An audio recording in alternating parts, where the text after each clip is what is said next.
Hello, welcome to Free Cheese episode 398. I'm your Joe Dix, joined by Mark Augustiniak. What's up? Matt Selener. Hello. The Free Cheese is a weekly video game podcast about video games brought to you once a week by thefreecheese.com. Mark, you're going to put Ronald McDonald in a fighting game. Which fighting game does he make the most sense inside of?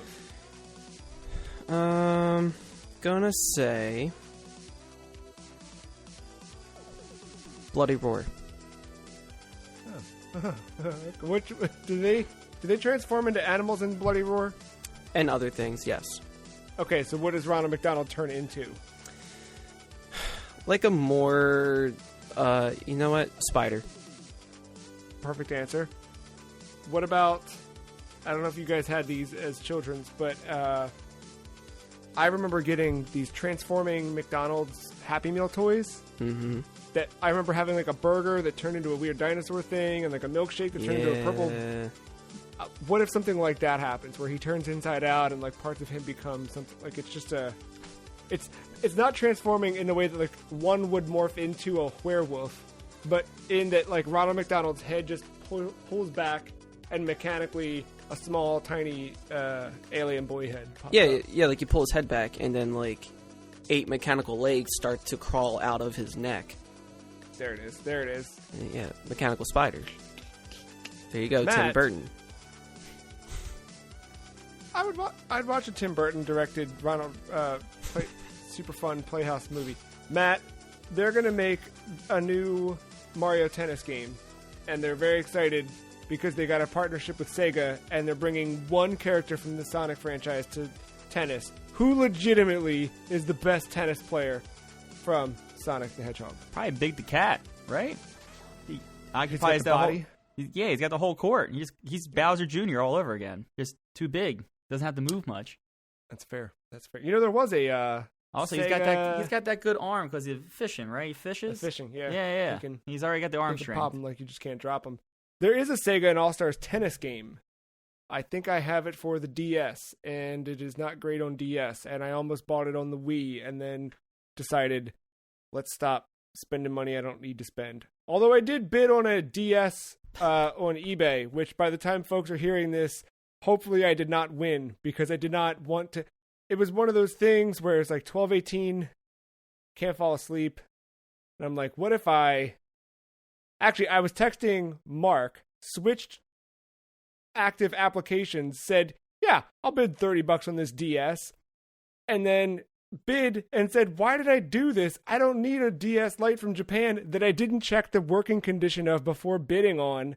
I'm putting my phone down and going to bed. And I woke up this morning and said, idiot. What color? Black. DS Lite. I was thinking lime green. Always wanted that one. You see, that's the thing, man. Had I not been an idiot, I could have done so much more. But I literally just typed in DS Lite Japan. It was the first result. I clicked on it. The current bid was $4.99. I said I would spend up to $29.99. So I put that in. So I'm waiting and hoping somebody outbids me. Because I don't need it. You know why I don't need it, Mark? Don't you have one? I have Don't you have one? I don't have a DS Lite. But I have the 3D, new 3DS. I've got a 2DS, and I have the GBA. I think that's everything I currently have. Right. Oh, and I have a 3DS XL that is not currently configured. It's just sitting, on display. But what I will have, just hours after folks are hearing this, is an Xbox Series X. I got it. My boss sent me a link that GameStop was doing the all access thing last week. And if you will recall from many months ago, I said I will buy one of those things when it is easy for me to just do all access, pay a $20 difference between what I'm paying now for Game Pass Ultimate, and no fuss, no muss. And I tell you, a little bit of fuss. Like the page was a little wonky, would not load, but with some perseverance and a little bit of faith, got it. Nice. Yeah, I'm super stoked. Nice. I'm excited to try out this next generation of things. I mean, I have a next gen controller now. Yeah, So that that's was cool. really what propelled it. I was like, all right, I got to make it happen this week. I saw your controller, and I was like, I need this. That is real hot. So that was a standard color issue. Mark is holding up for the listeners at home who aren't watching along. A red controller, what has a lot of black accent and a white back. Mm-hmm. Is that a standard issue? I guess. Or did you go on? Are they doing the custom configuration and you polished it out? Oh no, yeah, no, it's standard in that sense. It's called like Pulse Red, I believe. Polish red, please. Yeah, sorry. The webcam is making it more vibrant than what it really is. It's like, it's not that bright as the box art makes it to be. It's like a little more dulled out because everything has like a matte finish to it. But I like that. I appreciate that it's all like in that finish, especially like the triggers aren't like that smooth plastic like the Xbox One used to be. Everything has a nice texture to it. It feels a little more slim at the top, so my fingers can rest easier on those bumpers. I remember that was a big problem for me. The D-pad is kind of like the Elite Series 2, where it's all like clicky, but like it feels like it'd be perfect for Tetris. Yeah, I'm staring at a bunch of fighting games. I'm about to pull the trigger on. See, now I'm getting into that stupid thing, and I guess we'll talk more next week, but I'm staring at all the stuff that's optimized for Series S and X, and I'm like, well, I can only play these games because this is all I wanted. But like, I am also, we're going to close the show out with a game I've been playing, and I am excited to see how backwards compatible stuff, specifically like some of the work they did on the original Xbox and some of the 360 games to up-res them to 4K and make some stuff work a little bit better. I'm very curious to see how it works on a Series X, because I know they worked really well on One X, but I've been playing on a One S, so it should be a big jump, I assume. Yeah, I'm waiting for that hot Mountain Dew green controller. I think that's like the end of April. Oh wait, they announced. Did they? I thought there was a date on it. I don't even remember that color. I haven't been following. I'm also like, I really wanted the Xbox One Phantom controller, the Phantom purple one, but you know they don't make it anymore. It's hard to find. It's gonna be stupid expensive if you do find it. So I'll just wait to see what they do for Halo Infinite or something. Yeah, that's the way to do it. Matt, I found it now, and I remember you texting this to us. It is like chartreuse. Oh, look at that weird little Face ID blinky blank coming through. Interesting. Yeah, there was that red camo, and the Electric Volt is the name of the color for folks at home who want to check out the future of Xbox controllers. Yeah, I might grab that too. The future of what's about to be in Matt's house or apartment. Yes. Did you pre-order that one? No, I'll find it. No, I'm not worried about it. Yo, you have to run out. This is tomorrow. It's coming out. Not tomorrow, but tomorrow podcast. Tomorrow. Kayfabe tomorrow. Yes, Tuesday, the 27th, at your local video game shop. And I think their custom site is down for now. I bet you that's an E3 announcement. Because now you can customize the series. The future Matt's apartment's going to have a third controller. I think this time I am going to do a custom controller. I say that every 6 months, but I think I just want a clear one. Oh man, yeah, that'd be really good. Yeah, I'm looking forward to E3, but more on E3 in a couple weeks when we have an E3 prediction show. For now, I want to see what is right in front of us, or maybe before your eyes, Mark. An emotional ride is what's before your eyes. This game randomly appeared, and I decided to check it out because its most interesting feature is that the only controls you need is your mouse and your eyes. The game uses a webcam, and you have to look at certain targets and blink in order to interact with things. Oh. And also, you're going through, like, you're going through your past, and you only have a certain amount of time within those memories, because you'll see a metronome appear at the bottom of the screen.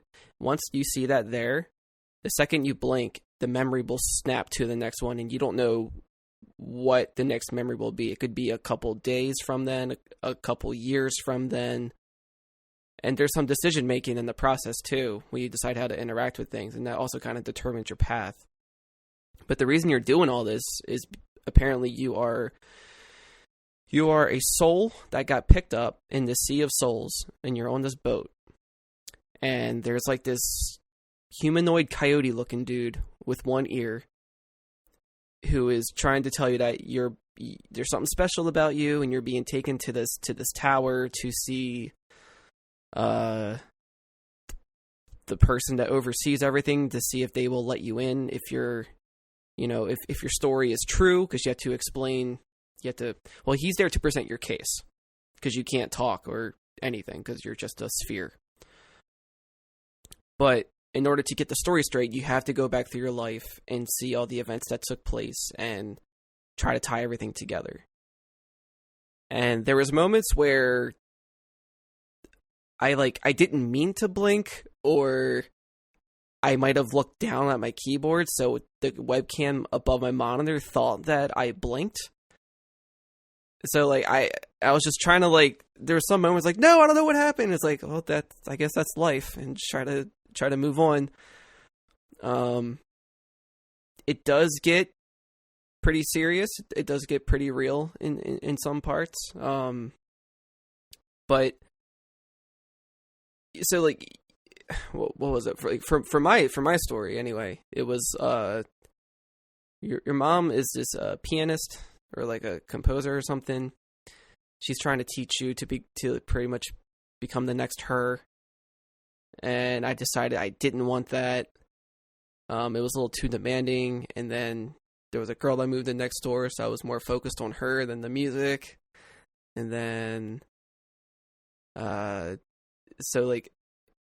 weird things started happening where I start to channel things out, or my vision started to get blurry and messed up. And then I had to get an MRI scan or a CAT scan or whatever and see what's wrong with me. And then they just ignored it. I started getting more into drawing.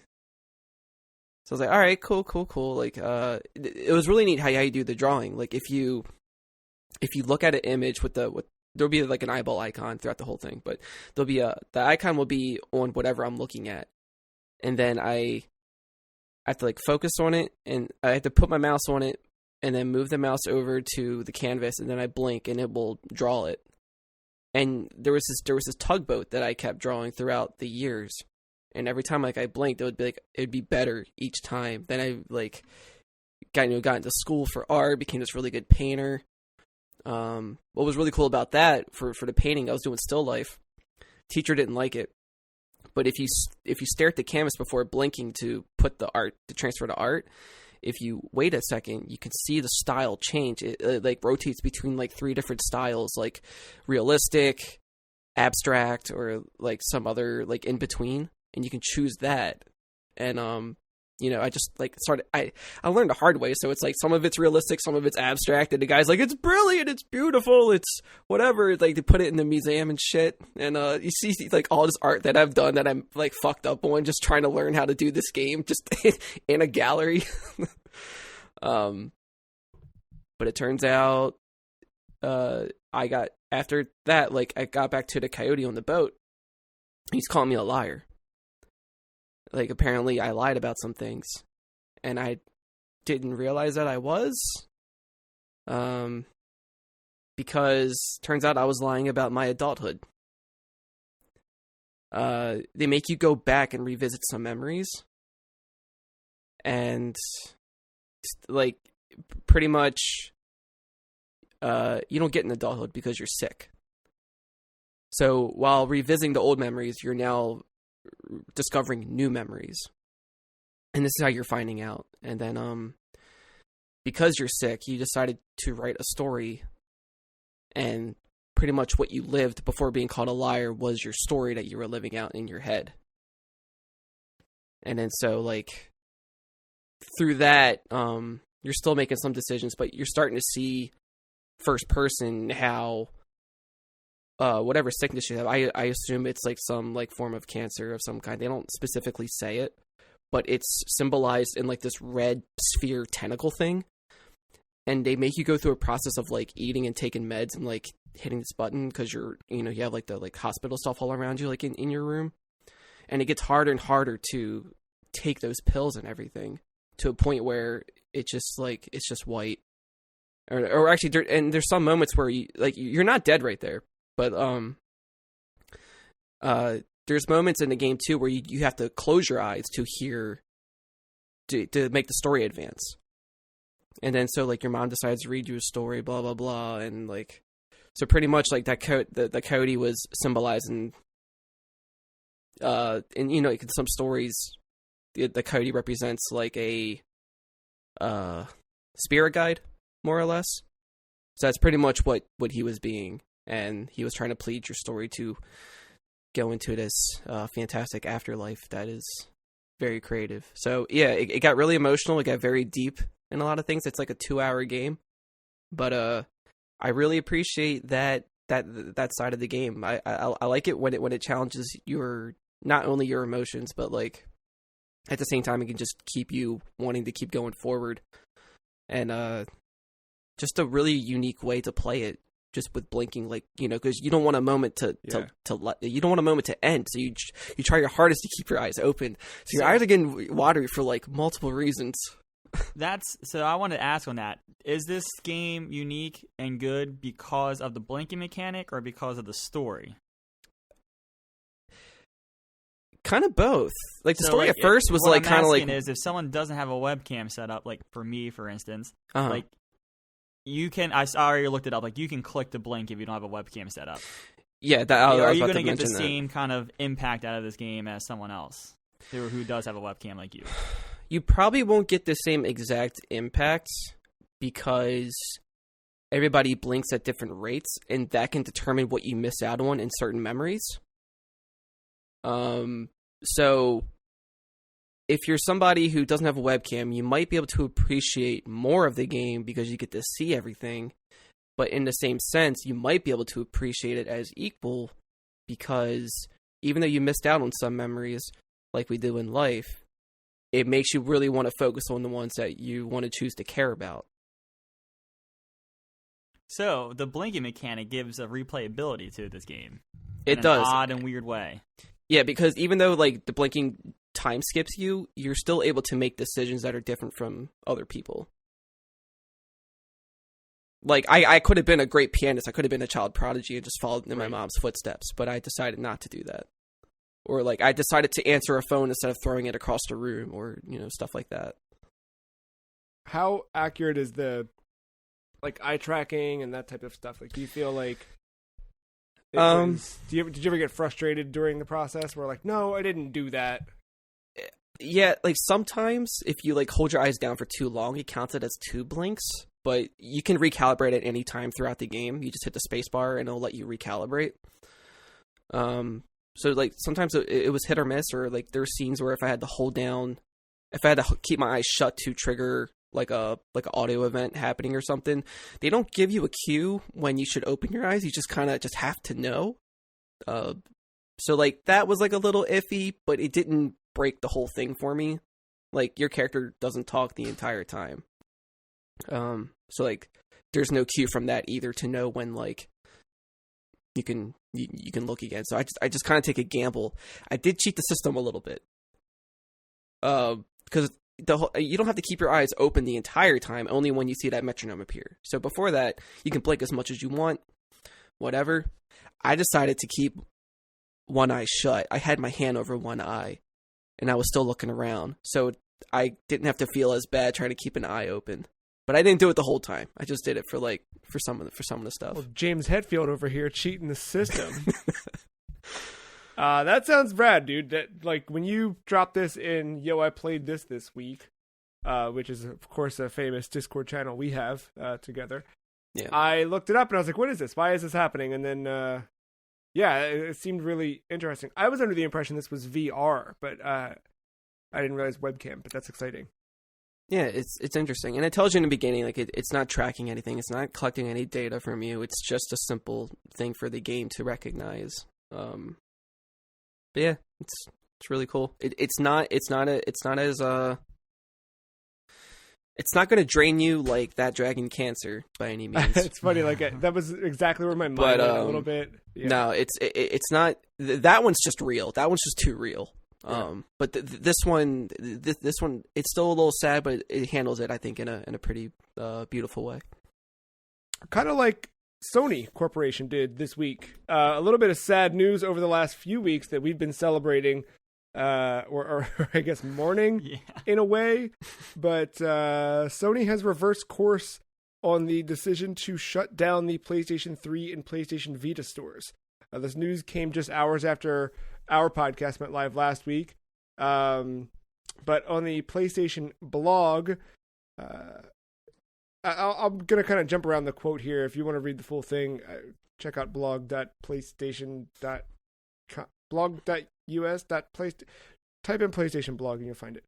Recently, we notified players that PlayStation Store for PS3 and Vita devices was planned to end this summer. Upon further reflection, however, it's clear that we made the wrong decision here. So today, I'm happy to say that we will be keeping the PlayStation Store operational for PS3 and Vita devices. PSP commerce functionality will retire on July 2nd, 2021 as planned. Matt, this is the part I was hoping for initially. Quote, when we initially came to the decision to end purchasing support for PS3 and PS Vita, it was born out of a number of factors, including commerce support challenges for older devices and the ability for us to focus more of our resources on newer devices where a majority of gamers are playing on. Obviously, the news would have been bad all around, but if they had come out up front, I think, and been transparent with, hey, it takes a lot to keep security standards up to date on payment services, and to do that on a platform that makes us $50 a year is not in our best interest. Also, we want to do all these other things, and we have a limited number of engineers, and they can't do those things if they're working on these old stores. And if that had come out from the beginning, I don't know. Matt, do you feel like that would have made you feel better about the potential shutdown? Yeah, a little bit. I also just acknowledge that part of the PSN is still held together by duct tape. I mean, they put more duct tape around the duct tape to make it better, and it seems like they're actually using actual cables now on the PlayStation 5 with a little bit of duct tape. But, yeah, it's come out and say, like, dude, it's held together by paper, mache, and duct tape. And if you keep hitting the buy button, it will eventually all fall down and break. Mark, what do you think about this piece here? I'm glad that we can keep this piece of our history alive for gamers to enjoy while we continue to create cutting-edge new game worlds for PS4, PS5, and the next generation of VR. I feel like it's a good start, but if they're listening to that, so like I assume they just saw a lot of just website headlines versus people's personal messages to them, or like emails or tweets, you know what I mean? Like I don't think they went on Twitter for like 5 hours and just read a bunch of negativity. I mean, rightfully so, but they didn't have to read it. They were tweeted at, probably. Yeah, that too. But I feel like it was more so just like a lot of headlines, you know, like your Kotakus and your whatnots. Do you think that that this was based on just the negative feedback against the store shutting down, or do you think that Sony's had a lot of bad press recently? The shutdown of Japan Studio, that big news story about Blockbuster game focus and that whole shift. Like, do you think this was kind of like, hey, we need some good press, or? I never thought of it like that. That I could see that making sense. But I don't know. I don't know about that fully. But if they're able to listen to this, I think it's a good start to maybe to listen to more. Maybe we can go a little further with this. Maybe there's still some hope here. I don't know. What is your next demand then? Let's get the manifesto out. I don't mean it like that. I mean just Jack Trenton. Yeah. No, but I mean really, like, what else are you hoping? Like, what else have we seen from them that's been not great that you would want to see change under the current leadership of I'm sorry, Jim Ryan. I just feel like whatever games we can have access to via PS3, PS TV, Vita, whatever, just just push it forward to these other consoles. I don't see why it's that difficult. Like, Nintendo is technically doing it from systems before, while still porting Wii U games and charging full price. But anyway, I mean, Xbox also not entirely. I mean, Xbox is still missing some Xbox Live Arcade games, but aside from that, you still have a couple other generations still coming back, like in some form. You know, like yeah, it seems very possible.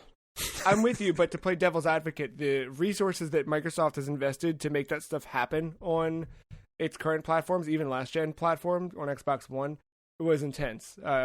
Because essentially they are packaging every game with its own emulator to do all the things. And I mean, you guys know, and listeners, little tease for later on, but I'm talking about Lightning Returns Final Fantasy 13 this week.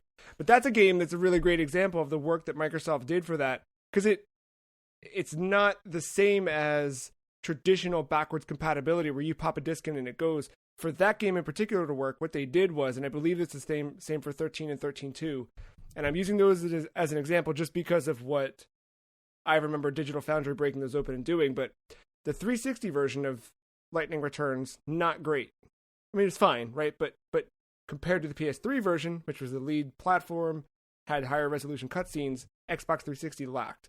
What they did for this backwards compatible version is they brought over the Xbox 360 version in gameplay and all of that, up-res the assets to 4K where available.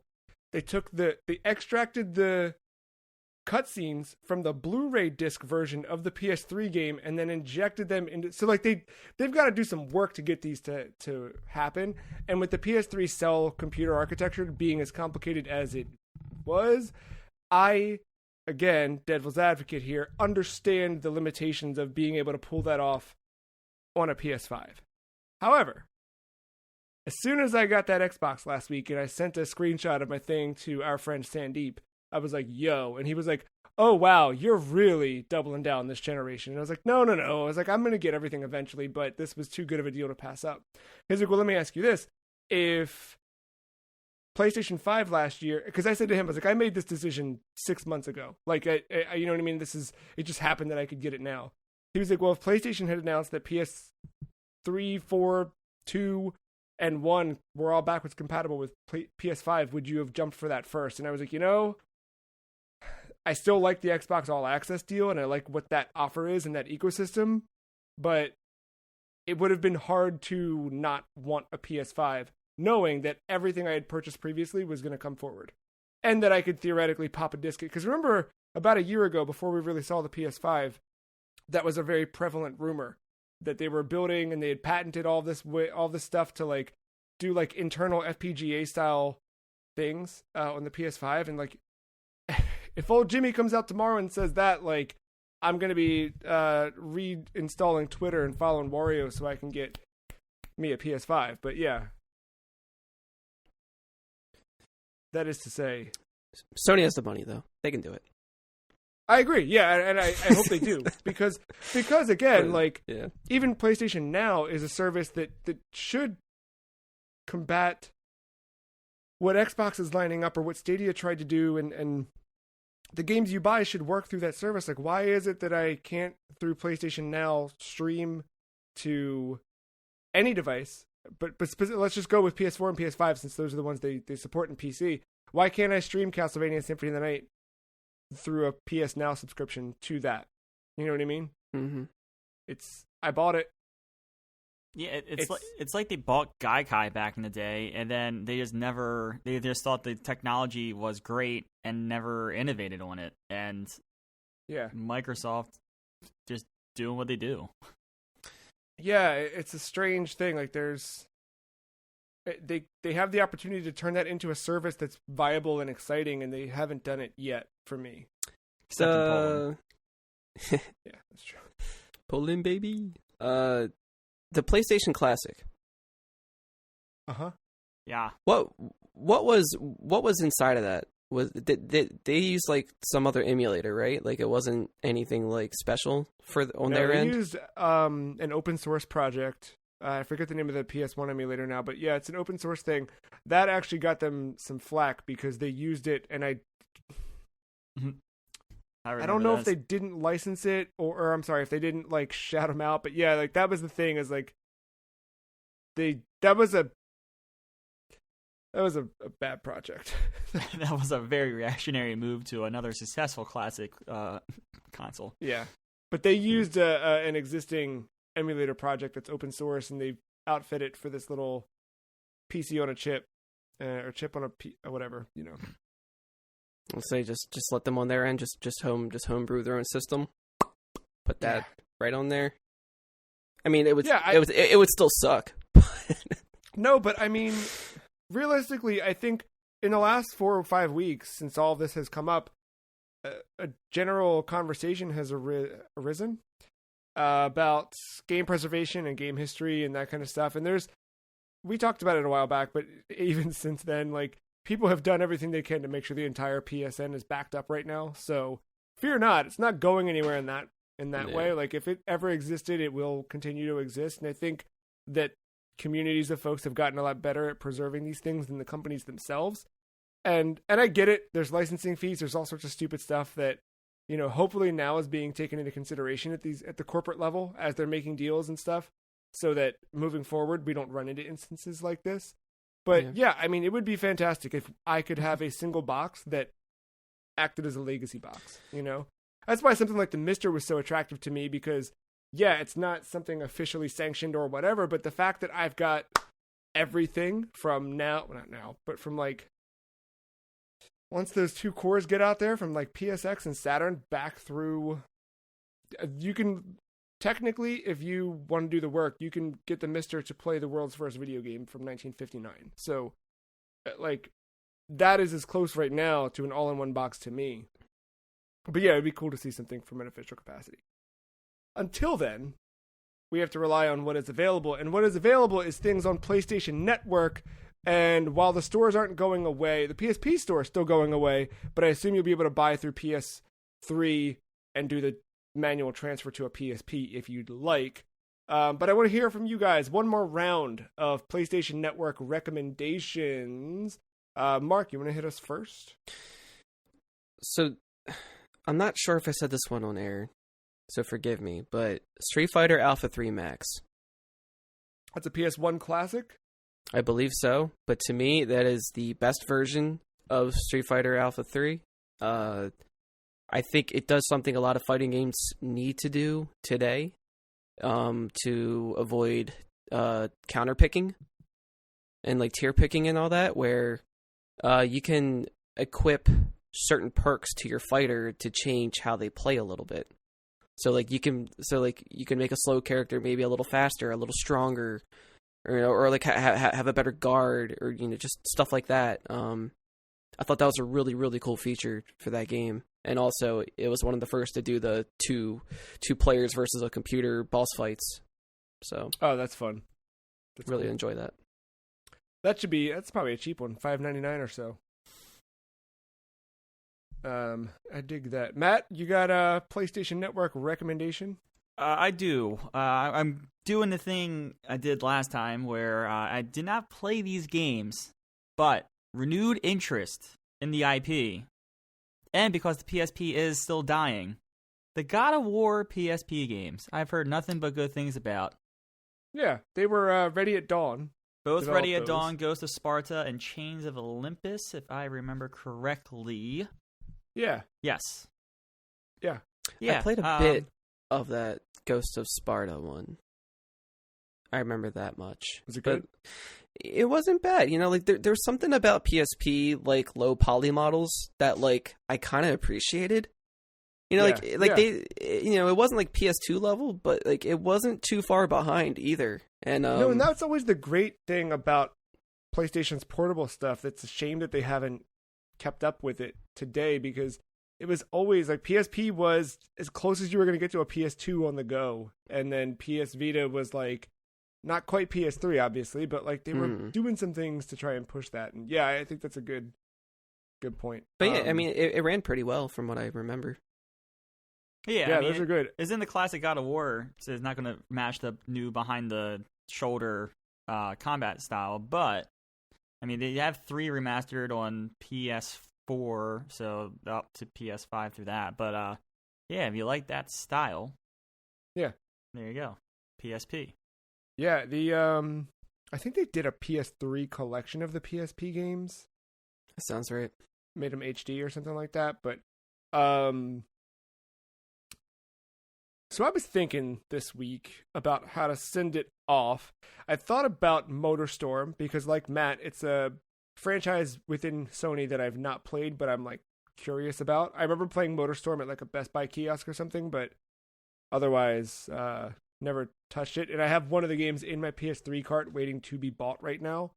But instead, I'm going to send us off with the PlayStation game. And this is available for PlayStation 3 and PlayStation Vita. It was on disc and cart for Vita, so you can still buy it physically, but it's just so much more convenient, and it's going to be one you're going to want on the internal storage, and that's PlayStation All-Stars Battle Royale, which I understand got a lot of flack, and I understand why, but I is, and always will be a defender of this game. I think that while it was a Smash Brothers clone, they quickly took the idea of Smash Brothers and said, how can we make it our own? And I think a lot of people think that the system they landed on sucked. I think it was cool. It's a platform party fighter like Smash Brothers, where you do basic attacks to level up your meter, and your meter goes from 1, 2, or 3 levels. Level 3 is an instant KO, and that's as close to like a final smash as you're going to get. And then levels 1 and 2 are progressively, less flashy. But the roster, look, man, they never got Lara Croft. They never got Cloud Strife. They never got Crash Bandicoot. They didn't get a lot of characters, but they did get a lot of characters. And they put a lot in there. It was the first time people had thought about Parappa for a long time. And they did a really cool thing that I still don't think Smash Brothers has really done, has it? Correct me if I'm wrong, but the stage mashups were such a cool idea. I feel like maybe Mark's making a face, and that's making me think that... No, I mean, I barely played the PlayStation game, so I don't know about the stage mashup thing. Well, it was cool. Like, you'd be hanging out in a God of War stage where Hades is in the background, like, punching you and stuff like that from the background. And then halfway through the stage, or through the timer of you playing, the walls would fall forward, and then the Patapon would be in there attacking Hades. Oh, okay. Yeah, Smash. Smash, you can only switch between 2 stages, but they don't fuse them though. Right. This is like a fusion of different worlds together. Okay. and it was really neat in that way. Like that. And like, it sucks that nothing like PlayStation does have a really rich history of characters and stuff that I wish would get celebrated more in that way. And I know the game's not perfect, but I have a platinum for it on both PS3 and Vita, and I think it's worth your time. Some of the cutscenes are really cool. I played through the single player with all the characters and got everything I could get. There's DLC that you should grab before it's gone. Actually, I think some of it might be gone already, but you could play as Cat from Gravity Rush. You could play as Zeus from God of War, Isaac from Dead Space. Wasn't the dude from Warhawk DLC? Say it again? Warhawk or Starhawk? Wasn't he DLC? Yeah, I think that was the first DLC, but there was also Naruko from Heavenly Sword. Or maybe she was one of the core cast. I can't remember now. Like, it had some... I might bust that out tonight. Actually, I got it. No, you're not. Yeah. It's okay. You know what? I got it on Vita. It can be a good portable game. Anyway, that's our PlayStation Network recommendations. I think, down the line, maybe we just make some random game recommendations, because I think, if anything, this segment has let us kind of revisit some of the weirder things that we don't often talk about. Like Poland, who is getting PlayStation Plus Video Pass starting as of April 21st, or 2nd, rather. So first thing that happened, a logo for PlayStation Plus Video Pass was published on Sony's official website, and then on its Polish website, the following description appeared. Quote, a new benefit available for a limited time on PlayStation Plus. PS Plus Video Pass is a trial service active from April 21st. 20. That just says a day. What? I guess until next April in 2022. It did launch as a test service in Poland.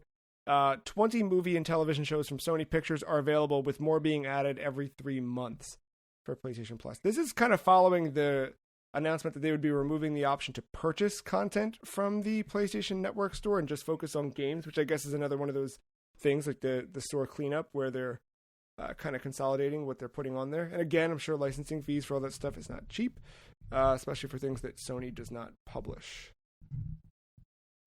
In more network shakeups, we saw the final fruits of another corporate whoopsie. When Xbox previously announced a change to Xbox Live Gold pricing, only to retract it about 8 hours later. They had also announced at the time that they'd be lifting the requirement to have Xbox Live Gold to play free-to-play games, and that lift has lifted as of this Wednesday. Hashtag free Fortnite, baby. There it is. That's what that means. So, yeah, Fortnite is now free for real on Xbox. This is a first for Xbox, but it's been an option for PlayStation players even after PlayStation Plus was a requirement beginning with the PS4 lifecycle. And this is ahead, of course, of Halo Infinite's launch, which the multiplayer portion will be available for free. Mark, do you think that Microsoft cares? Or are they making all that Game Pass money that this doesn't even matter because everybody's got Game Pass Ultimate anyway? I mean, no, I guess they don't care. I mean, I don't think this really impacts them in any direction. I think it's a good move. I think it's an obvious move. Surprised it didn't happen sooner. Yeah, I think. Well, they need to. Yeah, go ahead. I was gonna say, I think this is going to actually make them more money. Yeah. I mean, yeah, because it's more just players, more incentive. More players get into the player bases of your Rocket Leagues, your Fortnites, Verdansk, Warzone, like all of them, and now you're going to spend money for those in-game currencies that, of course, Microsoft takes a cut off. So all those V-Bucks, unless you get the free V-Bucks, hashtag free V-Bucks, like Microsoft's getting a cut of all that as well. So I don't know. In a way, it might actually balance itself out. Yeah, that's a good point. I think either way, it's good press, right? I think, like we talked about earlier, PlayStation has made a lot of moves in the last year that have, I don't know about you guys, but as for me, I'm like, yeah, I'll get it, but I'm not like excited about it. I feel like I'm at the beginning of the PS3 era right now, all over again. Am I alone in that? It's okay if I am. I mean, I see where you're coming from with that. I mean, I'm not too, Sony side isn't really, it's kind of alien to me, but I feel like also that maybe this is what they need to sell Crossfire. Yeah, right. Because isn't that going to be like a free to play game or something like that? I think it already is. Yeah, they put a lot of money into the marketing behind bringing that over here. So is that out already? I'm pretty sure. I'm pretty sure at some point it was like a Game Pass Ultimate, like perk that you can get some bundle. It wasn't like a perk for free perk, but it was like, hey, you can get this exclusive bundle for cheap or something. I don't know. Maybe it's not out. Maybe no. I mean, I'm searching through the Xbox app and it's not showing up. So it's like come E3, they're gonna talk about it again. You're gonna bring up this multiplayer thing, and maybe like they'll have some other game that's like, oh, cool, this is so cool to have. And it's like, and it's free, so you have no reason not to try it. And then the Grounded, that Obsidian Spooky Spider game. Oh yeah, I still haven't bring played that out of beta, put out Crossfire, and then Halo multiplayer, and you got yourself some free Xbox gaming. Are you sure this game's not out? Because on the official Xbox website, it has release date 2020. Maybe it did. Yeah. Again, like this shows you how much anyone paid attention to it. Or they just didn't update the release date yet. Yeah. Yeah, it could be that. Xbox did update the ability to play games via the cloud for Windows 10 and Apple devices as of this last week. Invitations have started to go out to Xbox Game Pass Ultimate subscribers to take part in the beta for cloud gaming through the browser. If you go to xbox.com/play, if you are a member who's been invited, you can play with a compatible controller, or there's like 50 games that use touch controls if you're on a mobile device. And then invitations for that will continue to roll out to more folks until the service is fully released. Does this matter? Obviously it does, but I mean, yeah, it kind of does it matter to you guys in a maybe? I don't know. Maybe. Okay, this leads me to the next. Here's the real. That's why I said maybe. Have you guys seen The Backbone? The what? Backbone. Okay, I want you guys, when we take a break here in a little bit, I want you to do a little bing bing, and I want you to type in Backbone gaming controller, and you're gonna see it's a thing. I'm sure you guys have seen, maybe not, the Razer Kishi, or those ones that they sell that they don't feel good at the Apple Store. It basically snaps. It's not a snap. It doesn't. But it connects to your phone, makes your phone a switch. Okay? I've seen pictures of stuff, but yeah. This one is good, supposedly. It is no, this one has its own kind of native interface. It's got like a little Backbone home button that pops up a different interface that shows you your Backbone friends who are also playing. Like it straight up just makes your phone a switch. And I've been thinking about it because those Apple Arcade games are all out, and that's there. Also, with cloud gaming coming and remote play being a thing, I'm like, I could maybe, but I don't know. Well, here's the good news, Joe. If you go to playbackbone.com, there is a comparison directly to the Nintendo Switch. Let me tell you what Play Backbone has that the Switch doesn't. More comfort, more storage, better resolution, better battery life. So go out and get yourself a Backbone with an iPhone 12. Razer also makes something like this as well. They do, but from what I've heard, this is better than the Razer Kishi. Great.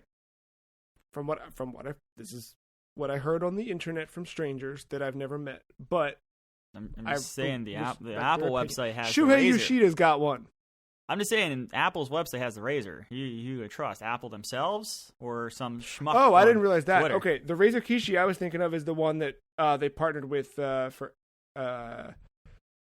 Android and Xbox. I did not realize there was a. Okay, I got to do some. I got to do some bing binging in a little bit after we wrap up on this here Discord call. Speaking of Discord, they've ended their talks with Microsoft for acquisition. The initial talk was to acquire the service for $10 billion. And for those keeping score, that is 3 bills higher than what Microsoft paid for ZeniMax. But Discord has reportedly ceased offers at this time to remain independent. I don't know. I don't know if it's a bummer or not. Are you guys bummed out about this news, or did you want Microsoft to buy another thing that we use and want? No, because let's look what happened to Skype. True. Also, I can't wait for Discord to go public. Oh yeah. I think like Mark has had a number of stories over the years playing games with friends where it sucks to try and, even if there is a cross-play initiative, there's not a good cross-chat initiative. Do you think that, Mark, Microsoft purchasing Discord could have started to integrate that stuff a little bit better on, let's get Discord on Switch, let's get Discord on this? That's the dream. Yeah. But for some reason, I feel like they just wouldn't do it. For some reason, to them, it's just not a thing they think about. And it's just, everyone's just like, you're sitting on this good idea. What are you doing? And I think we would just still be frustrated. No, I seriously think that Microsoft would have bought that to make it a Slack competitor. Interesting. And kill teams? Not kill teams, but take pretty much rip the core out of Discord with subset of channels and things like the things that Slack has that Teams right now is kind of lacking. Yeah, I think that would have been what they would have done with it. Either incorporate it or call it Microsoft Business something, whatever. Sure. Hopefully, by this still by them still being independent or whatever. Hopefully, that means there'll be a Discord app on these gaming platforms. That's the dream. That's the dream. Yeah. Before we move on, I want to keep talking about Crossfire X. Of course you do. Discord and Microsoft are done talking, but I'm not done talking about Crossfire X. All right, that game got delayed. It is in 2021. It's set to be released. They have not updated it on their thing. There was a beta in 2020, and then after that beta, they announced it was going to be delayed. Okay, that's what I was thinking of. Cool. Got it. Now it's going to come back with a vengeance and my and talks free to with play. Crossfire X are now complete. Thank you, Matt. Well, Matt, you're going to talk about another Microsoft published game. Actually, MLB published. MLB published yes, free on Game Pass with Game Pass, I guess. The dongs are back. MLB The Show 21 is here on Xbox, and I booted it and did not play a game on Xbox because I bought it on PlayStation and my progress didn't come over. It didn't. So the servers were down, and that's been a problem all this week, is the servers have been very inconsistently up or down. So maybe that's part of it. But to be fair, on the PlayStation side, I never had to log into a MLB profile or anything like that. So I don't know what they will pull from to do cross progression. So yeah, I guess stay tuned maybe when the servers kind of stabilize a little bit. I'll double check that. But I feel like right now, any time not investing into my Diamond Dynasty team is time lost into getting the best cards in the game. Let me tell you what, I have not started a franchise mode. I have not started Road to the Show because I'm so engrossed with Diamond Dynasty and collecting virtual baseball cards. And they just, I don't know, I feel like this mode, they do it so much better than the other competitors, like your Madden Ultimate Team, your Hockey Ultimate Team, the NBA stuff. Like when you get a card, it is like a baseball card. You don't feed it shoes and sponsorships and all this other crap to upgrade it. Like, you just get the card. Now, there might be, a good example. There's they do all kinds of different things to let you get cards easily, and a lot of those are programs. So you kind of accomplish a task. You have various things, you go into a moment where you are player locked to a person and you have to get 2 hits with them in the game to represent a moment that happened in the past or this year already, or whatever.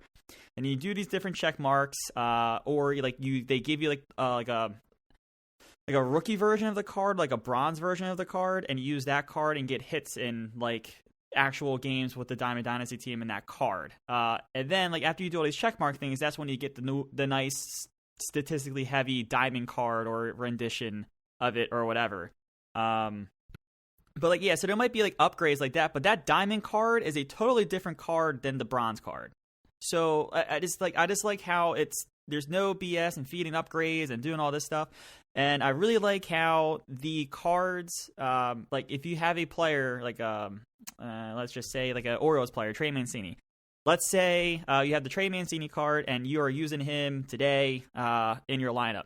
If in real life he has a good matchup against a starting pitcher from the other team, that card gets a bump for the day in statistics. It would be a plus 10 in hitting and all these other stuff. If he's got a bad matchup, the other way around happens, where he might get minus 10 in all the hidden categories and whatever. If it's a neutral matchup, the card remains neutral. So I like the live aspect of it in that. But once again, I'm not having to tell a card to feed into another card or all this other stuff. You don't really get into that until you try to build your player, but that is its own different beast in a way, and is just for your universal player that you could put into your Diamond Dynasty team if you wanted to invest the time into that. But that's just that's just one example of it. There's so many modes inside Diamond Dynasty to get all these different cards. Like you can I talked about the player programs. There's also this thing. It's kind of like their seasons in a way. They call them inning programs, and they time them out for 9 innings over the course of the year. But like you accomplish these tasks in the first inning program, kind of. I don't know. I guess you can kind of think of it as a free battle pass within the game almost. And as you progress, like your experience this inning, I would say that in quotes, you get different things. You can get you can just get player cards, you can get player packs. As you go across, you can get different player packs that like guarantee you a higher end card. Regular like universal stuff like customize your nameplate, all kinds of weird stuff. But like I don't know, you play games, you're always getting experience, you're always getting the in-game currency called they call it stubs. No matter what you do, you're always getting that stuff, and it keeps feeding in and feeding in. I never feel like I have to spend $1 to make a competitive team. Once if I'm not that good at a game. I'm okay, but like if I ever got into the high end of that stuff, maybe I would start thinking about it. But if I was in the high end of that stuff, I could probably play the game at a much higher difficulty and earn more rewards because I'm playing a game at a higher difficulty and getting more experience and getting more stubs that way. So like I don't know. I feel like there's a good sense of progression, no matter what kind of level you're in. But like there's that. There's this thing called Showdown, where you draft a team, and they put you in these weird moments where you have to like either come back or whatever. And if you complete the moments right, it feeds into the final showdown moment where you have so many outs to make up so many runs to kind of come back and win the game. So if you complete a challenge, it might give you 2 runs to that goal, so that way you have to score less runs when you actually get to that challenge.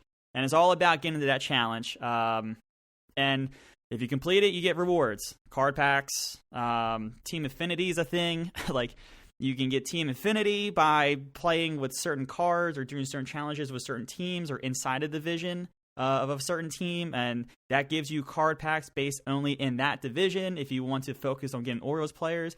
And then as you're collecting all this stuff, like you can make collections of cards and trade them in for stubs or for more player packs and things. Like there is always so many different things to do progression. And then like one of the other cool things is like this risk mode. It's called Conquest, where it's exactly like Risk. Don't overthink it. Your army pieces that you build up on a territory, just think of them as fans. The more fans you have, the easier it is to take the next territory. The way they do that, instead of rolling dice, you actually play a game. Some things you can simulate, but when you go to take like the head base, you must play that game. If you have a lot more fans than the other team, guess what? You get to take that base or try to take that place playing on the rookie difficulty. If you're trying to go in and the other team has a lot more fans than you, guess what? You can only take that territory if you play on a Hall of Fame difficulty, which is the hardest mode in the game. So it's, like the dice roll, you have decreased odds, increased odds. That's just how they play it with this. Very simple. That's new to this year, right? Not new. It's been around, but I just feel like there's so many more maps this time and more unique rewards. And I haven't seen this many maps in Conquest. I don't think since it launched. So very wild. Like the one that you always is recommended to start with is like the United States, and you go and try to conquer all the teams. But there's like an exclusive first inning one that's only going to be in the first inning, like battle pass, for lack of a better word. There's like a mystery one. There's one to celebrate Jackie Robinson because of the Jackie Robinson edition and stuff, like all that stuff. So there's just so much to do, and that's just against the computer. That doesn't include all the online stuff. I haven't played anyone online. I'm having so much fun playing against the computer and doing whatever. The only like real offline mode that I played without my Diamond Dynasty team is the mode called March to October. So it's a season where you are put into just key moments of the team you selected. So probably about like every 5th or 6th game, they throw you into something. You can be player locked to a player. You can be only playing like the last 2 innings. You might play a lot of the game. It is randomized. You kind of control the roster a little bit. You can set lineups. You can set the pitching rotation. You get prompted to do call-ups and send-downs from time to time. And then like the cool thing is you can call up a player, but then like the next game is like you player lock to them, and depending on how you perform, it can give them a boost for the rest of the season, which is a nice kind of reward for kind of always sending up people or whatever. So like I went through all of that, and honestly, it only took me like, I don't know, let's just say 3 hours to go through an entire season with the Orioles. Now, I didn't make the playoffs, but that's just because like there's a momentum meter to it. So as you fail, like, so if I was to succeed in a moment, you would see like your momentum like increase, and that momentum determines how well your team's performing to give you wins or prevent losses as you're simulating. Now, if you lose moments, it's going to like stop your momentum and give you bad momentum, so you're going to kind of keep losing until you get to the next moment where you kind of want to win to kind of stop the bleeding a bit. So, like with the Orioles, they're in like the worst tier of teams. There's like 5 or 4 different tiers. I forgot how many there are. But with the Orioles, since they're like one of the worst teams in baseball, they're in the worst tier. So their projected wins are only like 60. You have to use that momentum system to try to bump them into a playoff team. Now, if you pick a team like the Yankees, who are projected to win in this mode like 97 games or something stupid like that, like you could keep losing and you're probably fine. You'll still make the playoffs. It's just, it's just taking into account the skill of the team. It's kind of like a fake difficulty in a way, although you can still set the difficulty for this. But then this mode, this is the reason why I played it. This mode feeds back into that team affinity thing that I was talking about in Time of Dynasty. So I was getting the team affinity for the Orioles in the American League East, which is the division they're in. I was getting rewards. I was getting stubs. I was getting experience, card packs, all this stuff while playing it. And yeah, like, Road to the Show and franchise, as you come out of games, you'll still get stubs, you'll still get experience, you'll get the occasional random card, for your team. But yeah, for me right now, I just want to get like a really good Diamond Dynasty team and start playing online. And even though I'm doing that, I'm playing the game in so many different ways where, the same old swinging at pitches and pitching the ball, it feels exactly the same, but there's just different ways the game presents like options to you and different moments where the same thing has different impacts at the same. It's very weird because like I said, at the end of the day, it's just a baseball game. But yeah, I just feel like the wealth of modes keeps it fresh, and as soon as I get bored of one, I just go to the next one, and I'm still earning rewards for the end goal of just getting cards and packs and all this stuff. Matt, Jeff here, first time listener. You mentioned before you haven't even touched Road to the Show or another game mode I forgot. Those are the ones those are your first thing you do, right? Typically, yeah, because usually I hold off on rosters. I hold off on franchise till I know the good rosters are like available for download, so I get all the good prospects and stuff like that. So it's not shocking that I haven't touched franchise mode yet. But Road to the Show, I'm usually in like the first day or so. I haven't even opened the tab to see if I can import a character from last year's game since I'm playing on PlayStation 5 this year. Yeah. Another question, is there a Vita version this year? Oh, well, they intended that they assumed the Vita store was dying, so maybe next year. Okay, cool. And then they ceased development on it, yeah. That team went to Xbox. Yeah, do you think that this is... Because I think that NBA, when we played that a couple months back, or I guess a month ago, it's basketball, but there's so much about that game that is so complicated, and I think you've described a lot of stuff just now that seems complicated on the surface, but do you think this is more or less approachable than NBA was? And hockey has the same problem too. With baseball, at the end of the day, it is just swinging at pitches, right? Yeah. So, like, just that moment to moment right there, you can simplify that. You can make it as complicated as you want to, trust me, but you can also simplify that as much as you want to as well. The tough thing with NHL and NBA is kind of always ongoing. There's so many different moment-to-moment things. Like, you have to worry about dribbling. You have to worry about doing moves to maneuver around someone. You have to worry about different dunks, different layups, different kinds of shots, where, like, as you strip down or bring down the simplicity, you lose a lot of the advanced techniques. So in NBA, as you simplify the controllers, like I might lose the ability to do something that my opponent could if I was playing online or even against like a really good computer team or whatever. Same with hockey, and same with the NFL or Madden, to be completely honest. But with this, like, there's just complicated things. When fielding comes about, like diving and timing, like jumps at the walls, like there's different things that can be complicated. But I just feel like baseball is in a weird spot where it can still be simple, but you still maintain all the features and abilities you can pull off in a game that you couldn't do in NHL or NBA. I ask because I remember having such a tough time playing that. But when the Series X shows up, I'll at least give it a shot. I like a good sports game from time to time. Now, I did do some homework. I did say I was going to do some crossplay stuff. Thankfully, my friends at Digital Foundry helped me out, and they did a graphics and frame rate comparison, and they both hold up quite well. Nice.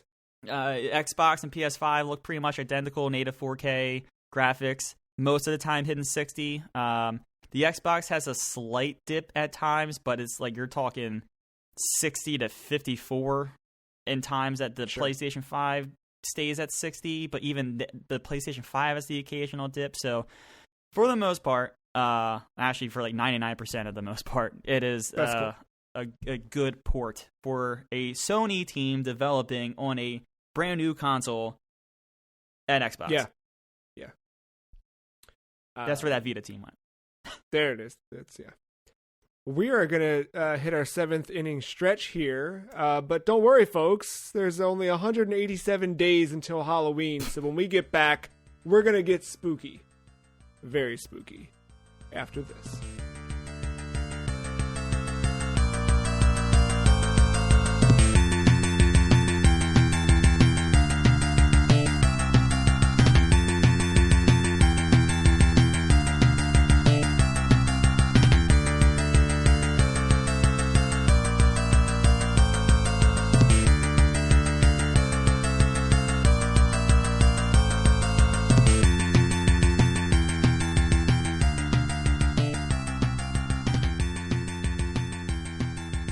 Spooky time, or not so spooky time? Resident Evil 5. Mark, you finished it. We didn't. Tell us all about the ending of RE5. Yeah, so the main campaign is finished. We still have the DLC left to do, but from the main campaign, I've learned a lot from this game because I forgot a lot of it the first time I played it. Yes, as Matt makes the gesture, punching the boulder was not like, yes, it was good. I appreciate it. But I thought the scene for it was more dire in my head. Like, it was more dire in my head than I thought what it really was. Like, you're using it to escape from Wesker, but like he then switches targets to follow. So it's like, why did I even do that? But then obviously it's for your partner to get across after you're trying to cover for her, because you have to keep shooting Wesker in the back with the gem and everything. But a lot of this game, because of my weapon like layout, this game expects you to have a handgun the entire time. I did not. I switched my pistol for the Magnum because that's what I do. And I figured, Tasha already had. She had a machine gun, she had the pistol, and she had the grenade launcher. I had the shotgun, the sniper rifle, and the Magnum.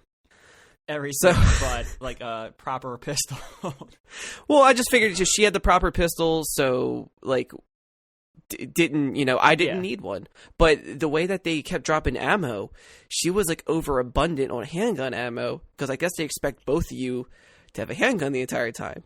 And a lot of these, and like one of the later boss fights with the Ouroboros or whatever, I was barely getting any ammo for my Magnum, if ever. So like the Magnum in the game is just not worth just not worth getting or not worth holding on to. Like I maxed it out too. Like I wonder if it was one of those things where they look at like play records of Resident Evil 4 and how pretty much the build is to make that red 9 and get the stock and overpower the hell out of that thing. And I wonder if everyone just assumed they were going to do another pistol thing like that. probably because there's like 2 other pistols you can get in the game, like in the shop, and to like upgrade to. And this kind of made me sour. So every time like I got a new gun, I sold my old one to put money towards advancing the new one.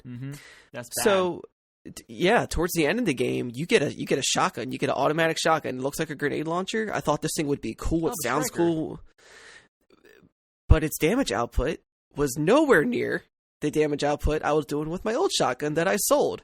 So I was like, great, perfect. This is now my pistol. I did that. I've done that in so many games, and it sucks. It's the worst feeling. Well, I did that specifically in Resident Evil 4. When you first get to the castle, there is a new gun. I think it's called the Butterfly, the one that lets you shoot through one and hit the second person. And I was like, oh, that's a great feature. And I bought it after I upgraded my original pistol so much. And then I realized I wasn't doing enough damage. And it pretty much turned me off of that run of the game for me. And when I came back to it, I restarted and I realized, like, don't sell that pistol. Just hang on to it. So like while all that was happening, it made me think of Resident Evil 7 and how like the way they do their guns, and I really appreciate it because you don't really have to like upgrade them exactly. You're only upgrading yourself on like how fast you reload and all that. But I mean, because like they have the broken guns and you can repair, and those are technically stronger than the guns that you find or that you start out with, and like that's cool. I like that that way of doing it. But even in that game with the Magnum, it takes a lot of coins to unlock it, and you only get like 7 bullets for it, or like if that.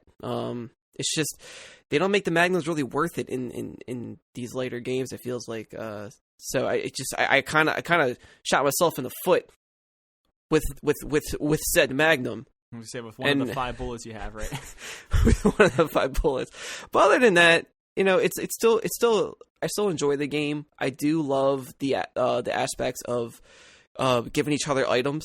I think that is really neat. If they redid Resident Evil 0, and I think they should, it should be in the style of 5 if they want to keep the whole like inventory thing, going on. I think that's really cool. The game is stingy with your health. Like if you died and you loaded the save, it won't bring you back full health. It will bring you at whatever. Even if you like beat a boss, you just beat a boss and it takes you to the next chapter, you're still left off with that like sliver of health that you had from before. Even there carried that over? Oh, yep. I don't remember that.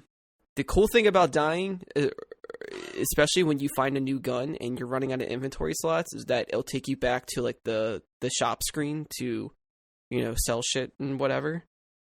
So that's cool. At least it gives you that opportunity. The drop in drop out co-op is also pretty neat. We had an issue where like internet dropped out for a second, and it said that they will join at next checkpoint. So, and it didn't really reset the game or anything. It just boop popped them right in. It's like, all right, cool. I like that. Playing these older games made me realize, 6. I really appreciate 6's combat and maneuverability. The way you could dodge, you could roll, you could flip, and like dive backwards like John Woo style shooting shit. I really miss that in Resident Evil 5. Not gonna lie. Moving around in Resident Evil games isn't its greatest feature. So that's also another good thing about the Resident Evil 3 remake, is having that dodge mechanic is such a good thing, and I think that needs to be a mainstay in this series. But yeah, I'm looking forward to the DLC. I never tried this before, so hopefully that's cool. And I don't even think I've seen like a playthrough of them either, so I'm curious to see what you think. Yeah. Do you know if like any of the stuff you've done? Obviously, the characters are different, but Is any of the stuff you've done in the main campaign going to carry into DLC, or is it just totally standalone? I think they're standalone. Because like one's a flashback, and then one takes place during the game. Story, sorry. Yeah. Like the one flashback, it's you and Jill before, she gets transformed. And then another one is after you save her. Like after that fight where you got to rip the gem off her chest. And it's her and like Sheva's mentor, Josh, is that you're playing as. Is this the game where you find out about the gem? Because when I first played Marvel vs. Capcom, or first replayed Marvel vs. Capcom 3 and saw that, I was like, what? What'd you do to my girl? Yeah, Wesker corrupted her and like took her over. It was pretty much like a Bison Cammy situation. And that happened kind of like during 4, but before 5? No, this is all during 5. Maybe like after 4 at some point, I think. Well, yeah, that flashback. There's that flashback cutscene, and it ends in an ambiguous way, and then you just kind of assume. I mean, it could have happened during 4. I mean, we don't know exactly when it took place. I think I'm not sure if they dated it. But yeah, I mean, it's terms of timeline. That's the last time we see Jill. Unless Revelations is after that, but even then, right. I don't know where they fall in line. I need to watch one. Do you think that she'll show up in Village? That would be cool. Like, it'd be cool to see anybody, honestly. Even if it was like, I mean, yeah, but it'd be cool to see like Barry or Rebecca or like it just anybody's Wesker. welcome. Even Wesker, even Jake. Village, Matt, you checked out. Matt, you checked out the Resident Evil Village demo that hit PS4 and PS5 this week. Yeah, I'm trying to decide whether I'm going to drop $70, probably to only play 2 hours of this game. So I was like, oh, cool, they'll drop me in the middle of something for half an hour, just like I kind of did in Resident Evil 2 a couple years ago. They dropped me in for an hour. Yeah, this felt like just one giant cutscene, honestly. It kind of setting the mood. Definitely some horror vibes, but the smallest little section of gameplay, and then the even smaller section of gunplay. I think my theory is coming true that this is going to be more combat based than 7, from at least of what I've seen of 7. But I've seen a lot of that game, so. I mean, yeah, you can like kick people away. So yeah, like there is like a whole like block mechanic. There is hiding. There is there were like these what was it, sacks of like flour or something that you could like they would go into the area. You can use that to hide and get away from the werewolves. But yeah, it seems like there's going to be more of a focus on combat and like these not like open areas, but like bigger areas for you to navigate around. Besides like the tight corridors of traditional Resident Evil games. I think the setup's cool. There was a cool transformation scene that I saw coming 3,000 miles away.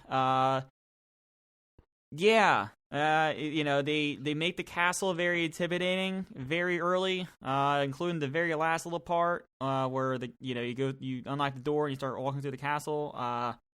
Yeah, so I'm curious. Well, I would have played it by now, but as a recording, I'm curious about the castle demo to see difference, maybe more lore, maybe see another outline of a thong, who knows, but yeah, well, I will be attempting the castle demo this weekend, breaking kayfabe. Well, and you mentioned that the game was one big cutscene this week to celebrate the anniversary of Mother 3. Hobonichi worked with Mother 3 art director Nobuhiro Imagawa to create new images that celebrate the 15th anniversary of Mother 3. The art was shared via the Hobonichi Mother Project Twitter account with the concept of kind of like what would Mother 3 look like if it were a movie. So this is all original art, brand new art, but it's made to look like scenes from Mother 3 happened on the stage of a set. And then additionally, in case you're curious, you can buy one of two new hand towel designs that were unveiled this week that feature characters from Mother 3 available through the Hobonichi store. I don't know if you guys have paid attention to that Hobonichi store, but for years now, Ichoi and his company have kept like Mother alive through that, and they've got these really rad little like day planners. I grabbed one.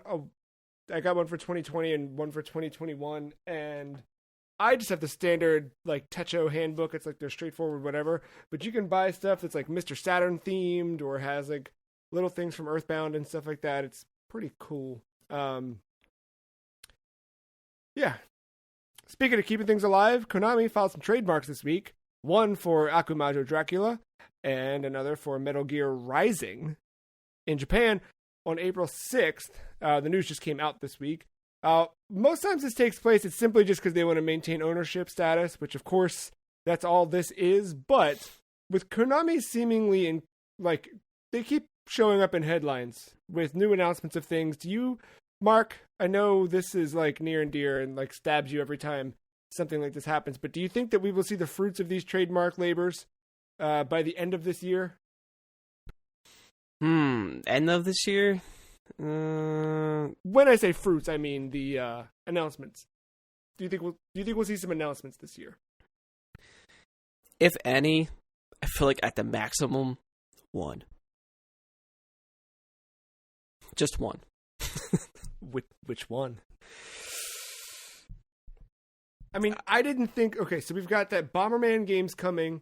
We've got this new Getsu Fumadin Undying Moon sequel to a Famicom game 34 years later. Hey, Star Fox 2 came out, much later as yeah, well. yes. So, I mean, what do you think it makes sense? Because what I would assume makes sense to put out clearly is not what they're chasing. So what do you think is the logical? I feel like Castlevania's a safe bet. I don't know. I don't know it because, you still have the Netflix thing going on. That's still, reeling in a new audience in some way.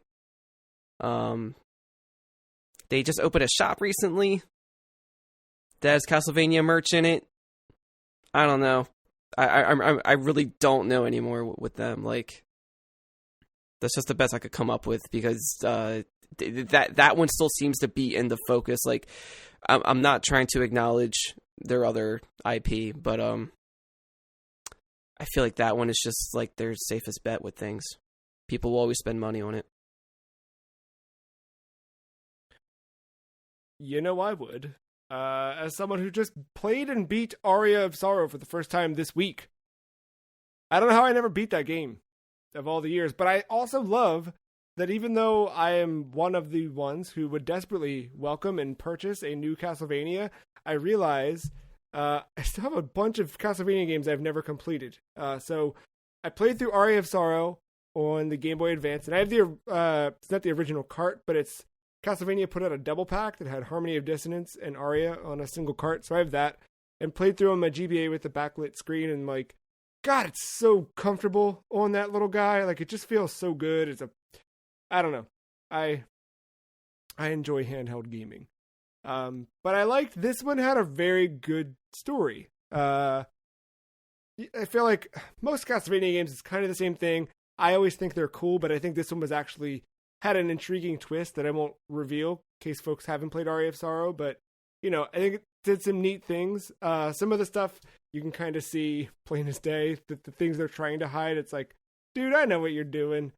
But it's a lot of fun. And the soul system, I mean, obviously I played through Bloodstained Ritual of the Night when it came out, and that had the shard system, which is an evolution of what Iga started with this game, where Soma collects the souls of enemies he defeats, and then you use those as your sub weapons and some power ups and things like that.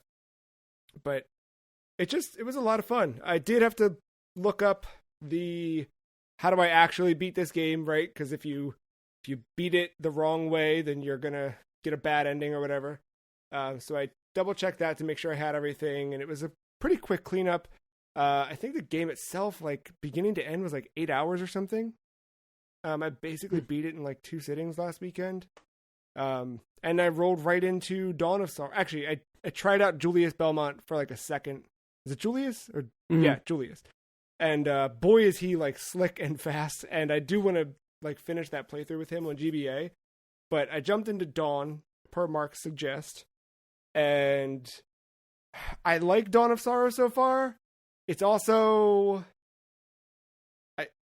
I don't miss the early days of the DS where you basically had to play that thing with a stylus in your hand at the ready for every little touch thing. This one, it's like doing the boss battles, you have to draw these magic seals, which is cool. And like, I love that they have that because it ties into the lore. And I think it's a really like clever use of the touchscreen mechanic. But the like, oh, I beat the boss. Oh, I got to grab the stylus kind of like panic that I feel that's not fun. But I do love another like great use of the dual screen is you always have, so your gameplay happens on the bottom of the two screens, and then up top you can, with select, toggle between your map or like an inventory status screen. So you always can see like, when am I about to level up? When you're fighting an enemy, it displays the enemy, what they're weak to if you've beaten them before, how many of their souls you've collected. Like there's a lot of cool stuff that they do to take advantage of the dual screens that makes me miss having a modern platform that does that. I love the Switch, don't get me wrong, but Nintendo did something cool with two screens, and I think developers, especially in a case like Dawn of Sorrow, took advantage of it in a neat way. We see some art changes going from Aria to Dawn. It's a little bit like, it's a little more Saturday morning and not Saturday night anime, if you know what I'm saying. But yeah, I really, these are such good games. And if you haven't played them, I mean, track down the cart if you can. I think they're both available on Wii U Virtual Console. I know everybody listening has a Wii U. But yeah, I think they're still worth playing here in 2021. And I'm excited to do Portrait of Ruin, which I don't think is as good. But I love Portrait of Ruin. That was the first one I got on DS because I couldn't find Dawn of Sorrow at the time, and the final boss fight, man. I don't even remember. It's metal. But I remember liking that one a lot. But it's been probably, I don't know, 15 years since I played it almost. So I can't remember if that one had co-op or not. Yeah, I don't know. Speaking of co-op. Very popular video game Overwatch lost its lead designer and game director, Jeff Kaplan, this week, who announced, or Blizzard announced, Jeff Kaplan has left the company. Aaron Keller will step in as the new game director of Overwatch. It's a weird one, because I feel like, yeah, every time I see Overwatch, I think I guess every time I see Jeff Kaplan, I think Overwatch. But this is happening before the launch of Overwatch 2, which that game's still like that's not even scheduled for this year, right? They're just kind of like working on it indefinitely. Yeah, I don't think we ever got a date on anything, really. What do you think's happening over there? Just play some armchair speculative stuff. Activision? I don't. Good answer. Yeah, I can't imagine anything too good, as opposed to what could have been. Yeah. No, are you guys gonna jump into Diablo 2 this year? I'm just running down Blizzard. Like, what do they have going on? They've got WoW is never going away. They got the Diablo 2 remaster coming out this year. Is that how we feeling about Diablo 2? Is that a thumbs up? Is that a thumbs nah? I've never been like a big Diablo guy. Like I think it's cool it's being remastered and in this faithful kind of form, but I don't see me getting into that one. I think I get into 3 before I get into 2 remaster. Yeah. I'll definitely try 2 out. Like I also have friends that are excited about it, so I'm sure I'll play with them too. But I don't know. It's been a while since I've been a werebear in Diablo, so it'd be cool to visit the druid again and tear shit up, see how it plays. I'm still a little skeptic about it, but it's whatever. I'm indifferent. I honestly think that's going to be fine because they fucked up Warcraft Reforged so bad. Mm. Yeah, no, I mean, and this coming from Vicarious in the wake of that Tony Hawk remaster, like I have full confidence that they'll do a great job. Yeah, and like they did really, really great work on this though. Yeah, I don't know, strange. How's quick pause check on Overwatch? I don't care. I remember when they revealed Overwatch 2, you were left with kind of asking why buy 2 when everything goes to 1.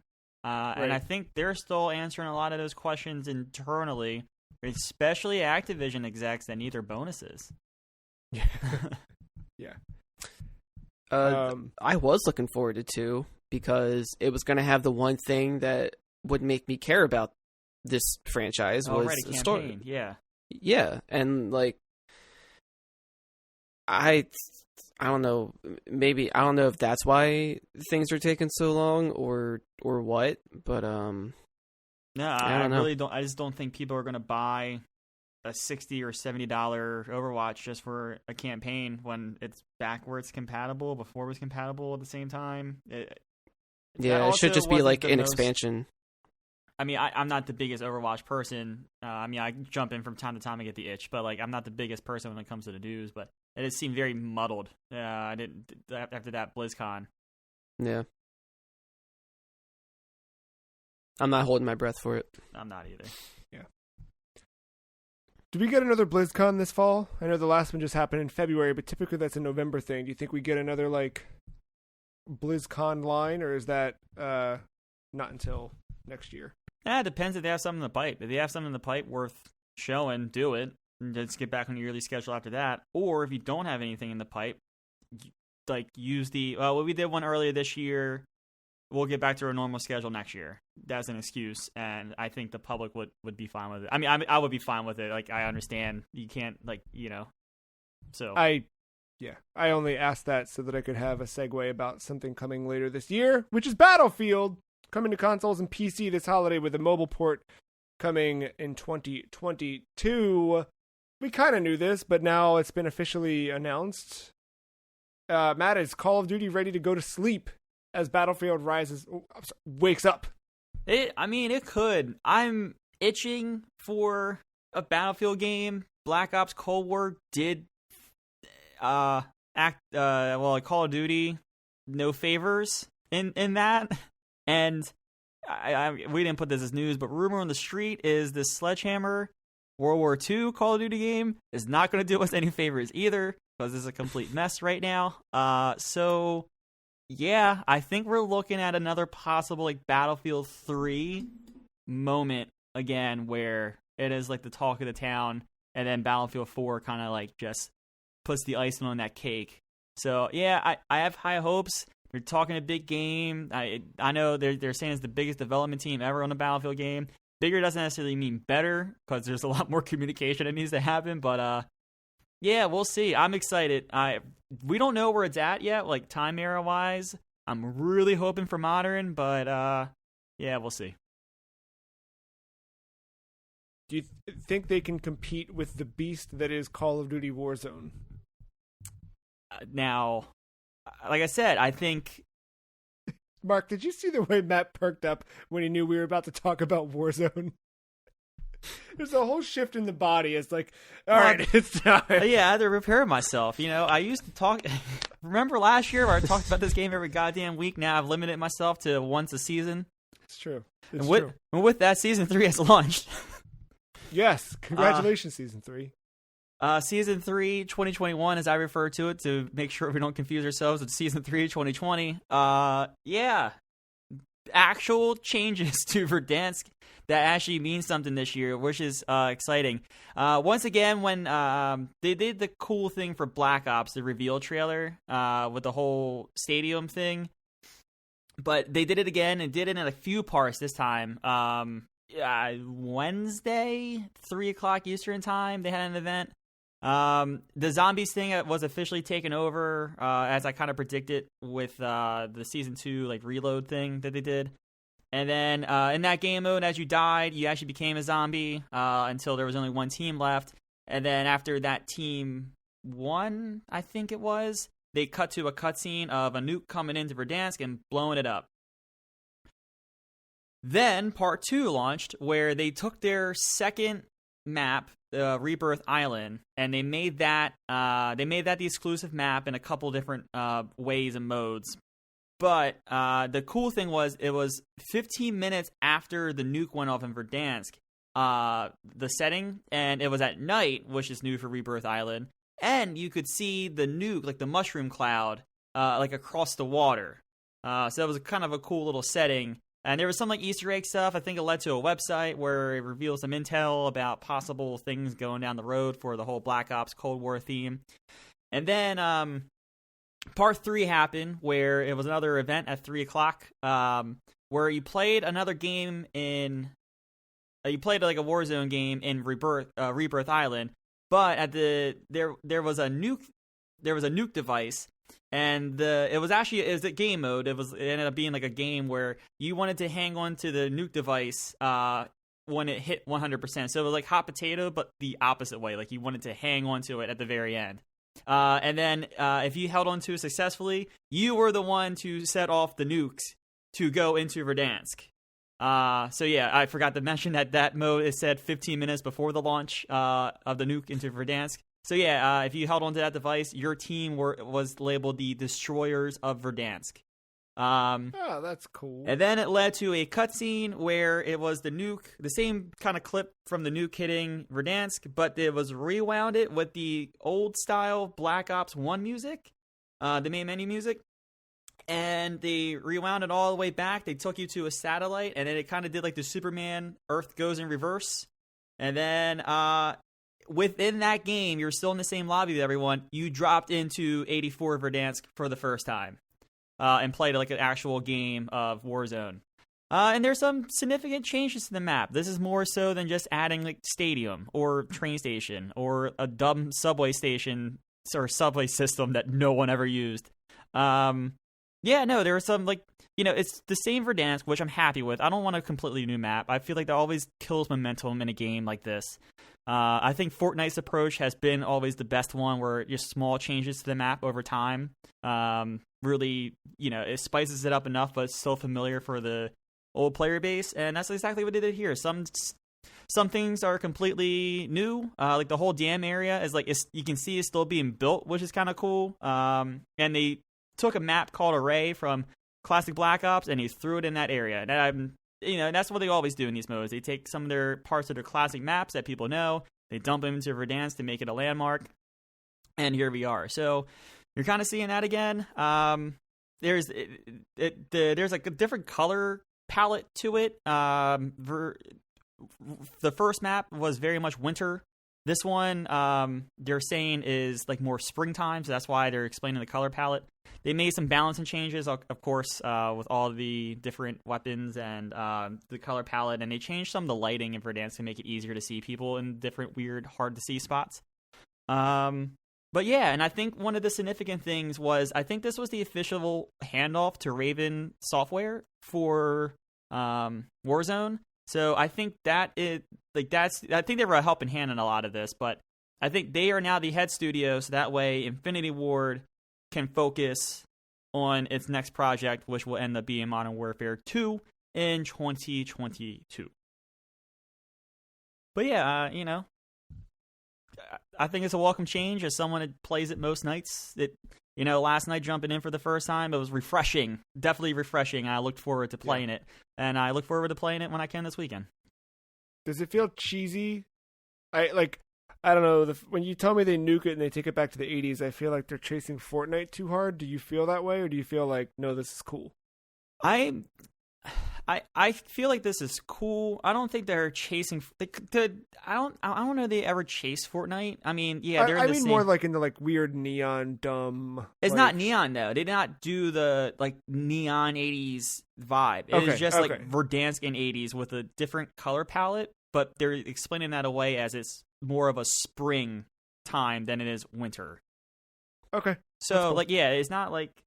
Honestly, there's not many like different color changes to some of the buildings, and even if they are, they're not like neon pink and green. And yeah, there's some characters that you can buy that have that stuff, but the actual map itself, it's more samey than it is like eye popping at this point. Do you think they missed an opportunity by not calling it Call of Duty Warzone New Genesis? No, but there's a rumor that this is only like a flashback, and this isn't truly the new map either. So we'll see. There is a new Genesis.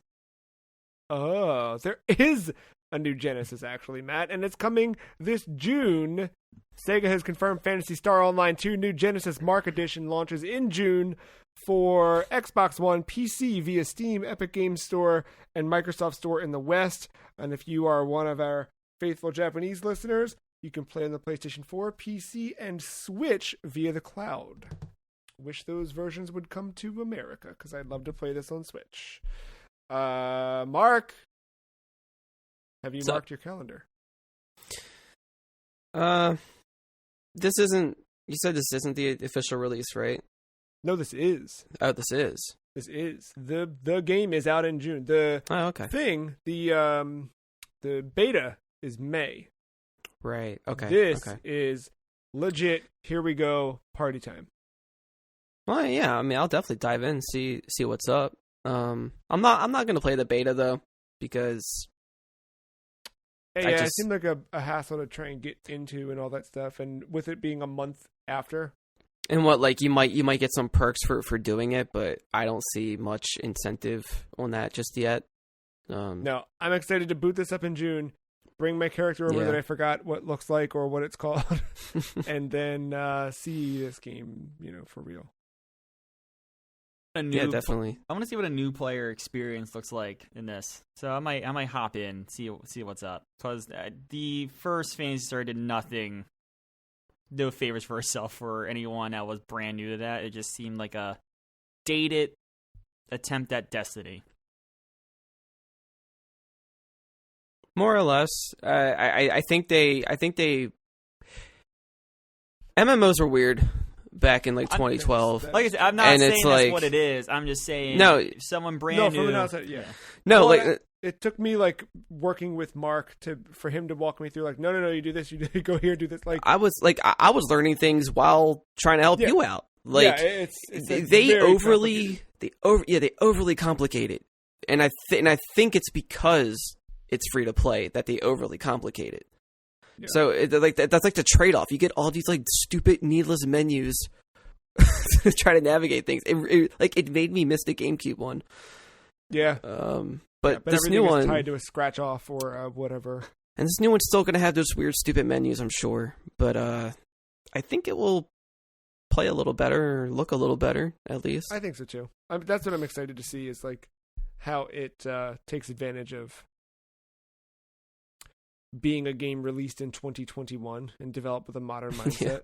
Yeah. We learned this week during a stream for Nier Replicant version 1.22474487139 that Yoko Taro is working on a new digital-only, somewhat indie-esque title with Square Enix. He says, the game is difficult to explain. It's a somewhat unusual game. I've created something mysterious that I have no idea how to explain or sell. It's an offbeat game that he personally enjoys and wants people to play, but has no idea how to get them to do so. And according to Yosuke Saito, a Square Enix company producer, he says the game is difficult to explain. I'm sorry. He says it feels both nostalgic and new, and staff at the company have said it'll definitely sell well. I don't know if you guys watched that live stream or not, but I just go watch the archive for 5 minutes. These fellas just have a great time. I tell you, the TGS thing they did and this, they just pal around, make fun of each other. It's a good time. So the reason why he has a hard time pitching it is because there's just no name for it. But I'm pretty sure I saw this many years ago, actually. It's really just a cube, right? You can do it on your phone, and over time, everybody's just tapping away at this cube and over time it's going to reveal what the game really is. You see. Inside your head. Yeah. What's old 22 Cans up to these days? Have you checked in on him recently? No. But like this sounded like a very Peter Molyneux thing to say for some reason. Yes. Is he like one of the only developers that gets away with like, I don't know how to explain this game, and the game becomes more interesting? I think so at this point. Yeah, probably. I mean, I know his last games rub some people the wrong way, but Hideo Kojima still has that with me. I want to see what he does as a follow-up to Death Stranding. I've still been curious about Death Stranding, but I don't think I'll ever spend time to finish it. But yeah, I want to know what else Kojima's got. I found out what else Square Enix has. Again. And it's called Lightning Returns Final Fantasy 13. Oh, shit. In anticipation for Nier Replicant, Matt, where you going? Come back. Yeah. Matt left. I never finished Lightning Returns. Wait, and when I booted this up, hold on, I'm sorry. I gotta cut you off. You use this to prep for Nier and not like Nier Automata. I've played Nier Automata. You know what I mean? Like, I did end up playing a little bit of Nier Automata this week, but I was just okay. You know what it really was? Getting back into the DS realm of things this week, I started looking at the physical carts that I have, and I have Theater Rhythm, Curtain Call. And if you've not played Theater Rhythm and you like Final Fantasy, or you hate Final Fantasy, you should get Theater Rhythm, because it will remind you why you love or why you should love Final Fantasy, and it's the music. The rhythm game is super fun, and there's a really challenging and clever adventure mode in Theater Rhythm. So I was playing a bunch of that, and I was like, man, I love Final Fantasy. I want to play more Final Fantasy. And per our recent discussion about the remake and kind of where I jumped to next, I was like, I want to see more Lightning Returns. Like, I want to give that an honest go. And I did this week, and I really spent a lot of time with Lightning Returns this week, to the point where, like, I woke up early one morning and played it before work for hours. Like, I got into this game. So to catch everybody up, in case you forgot about Lightning Returns, Chaos has left the world frozen with only 13 days before the end, and it is up to Lightning to save the world. God fully exists in this game, fully acknowledged. God is here, and God has decided that Lightning is the savior and has sent her to Earth to save it. From a gameplay loop perspective, it's very much Majora's Mask, except you have a little more than 3 days. You have, well, initially I have 8, but if you do the right stuff, you can get it up to 13 total. There's a plant that grows, and if you do things in the world to help people, aka side quests, or you complete some of the main mission objectives, you get this goop that goes into the plant and makes the plant grow that gives you more days back on Earth. So Gwyneth Paltrow is just growing a plant and giving you more time. Exactly, and as long as you do that, you can help Gwyneth to shave her back before it takes over the world. Paltrow returns. So, okay. The Majora's Mask thing in this game is very real, right?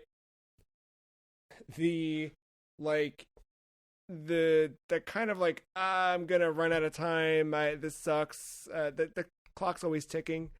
I had a mission, it's one of the main story objectives, where you need to create, it's kind of, I like the way the story develops this point, where you need to get to a big festival that's about to happen, and you need to convince the director that he needs more fireworks, because what you're really doing is distracting everybody from the fact that you're going to knock over this gigantic thing in the center of town so that you can sneak into the castle by running across it, or atop it, I should say. But the quest itself has you run through the town to gather fireworks. And there's 2 ways to gather the fireworks. You can go and find people who are setting off the fireworks at different key points in the town and say, hey, I got a note from the boss that says, give me your fireworks, don't set them off. Or you can also do little mini baby side quests that you can find them during that time. By the time I had started this quest, the timer told me I needed to be in the plaza before I needed to do the one thing before 6 p.m. and I needed to do the other thing before 10 p.m. So I think I got there like 9:59-ish. Like I was very cutting it close, but I got there. And after getting there, you then have 10:30 to run to the next point on the map and get the fireworks. I missed it. Okay, you have till 11 to get to a different point that's even further away. I missed it. Okay, I have till 11:30 to get to the other thing. And the seconds or the minutes go by in like it's kind of like every like 2 Mississippi, a minute passes, right? So you don't have a lot of time for time to pass. But I kept missing them. So I reset my save because I had only played for like 8 minutes at that point. And I tried again. And I'm like, I know exactly where to go to optimize this and whatever.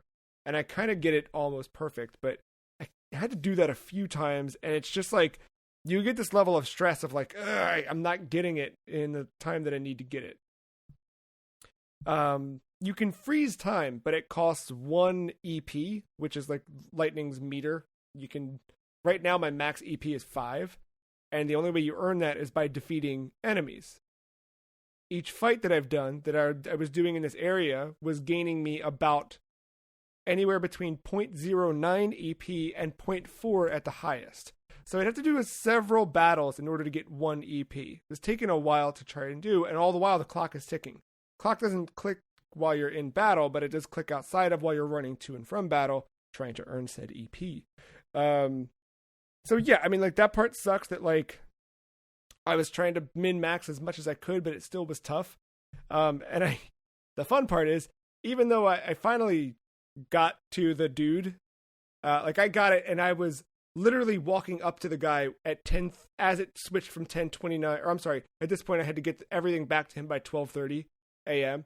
As it switched from 12:29 to 12:30, that's when I'm approaching him. And as many times as I reloaded a save to try and just let me do this, let me sprint the right way, I couldn't get it. It was like, all right. So I did peek at a guide to see, like, what am I?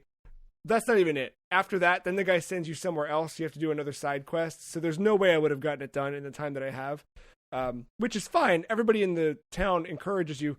It's okay. Just, you know, we'll have the festival tomorrow, and then hope the guy that you're kind of talking to the whole time is like, Light, you missed it today. You'll have to try again tomorrow. It's fine. Whatever.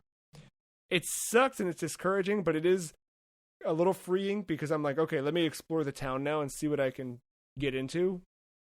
But I also find that, like, I don't know what to do next, right? Like, I have the main objective, but now I'm on the next day and I can't complete the main objective until like 7 p.m. that night, or I can't start to get there.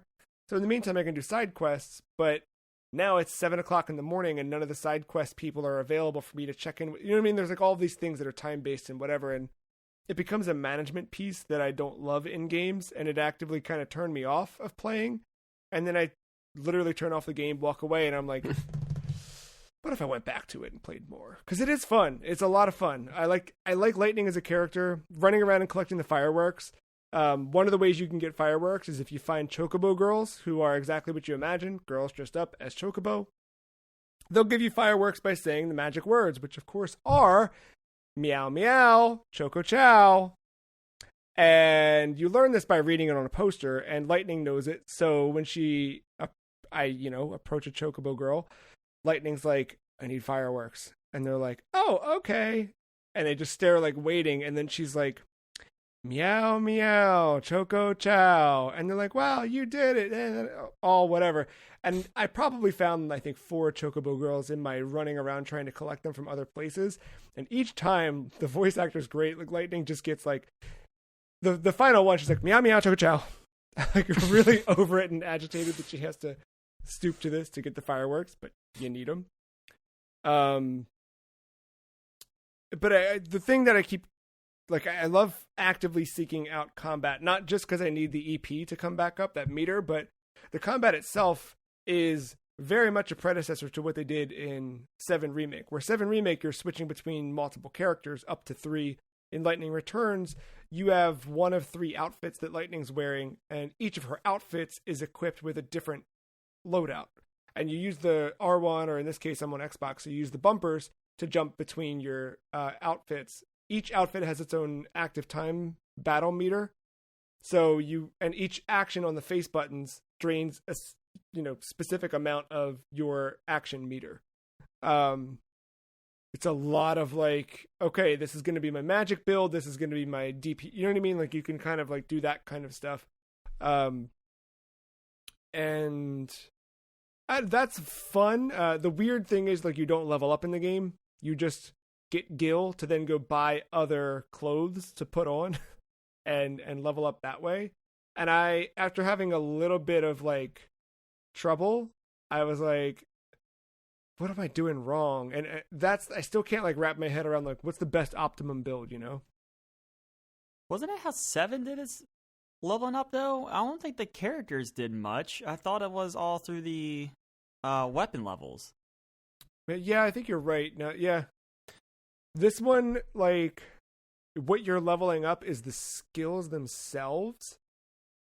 So, like, the weapon I have might come with, let's say, fire level 1. And by using fire level 1 with that weapon, I can potentially raise it to level 2. Materia. So you end up like, huh? Yeah. It's but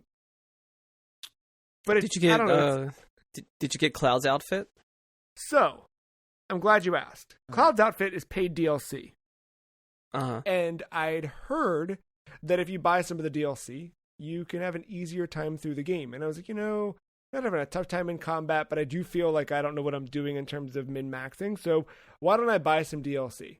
Before I bought Cloud, I saw the Tomb Raider DLC. And I was like, I'm going to grab that. Why not? $4. You're dressed as Lara Croft from that 2013 reboot. You get her Survivor's Axe. Let's do it. I do it. I load it into the game and equip it as my third schema. And I noticed that as I'm equipping it, there's no live preview in the center, because normally whenever you're like swapping things around, you can see the live preview. No live preview. Like, all right, that's weird. But whatever. Like, the way you had to load it and buy it in the first place, in the store, there's 3 different versions that all say Tomb Raider DLC. They're all the same exact price, and by buying one, it doesn't nullify buying the other 2. Don't know.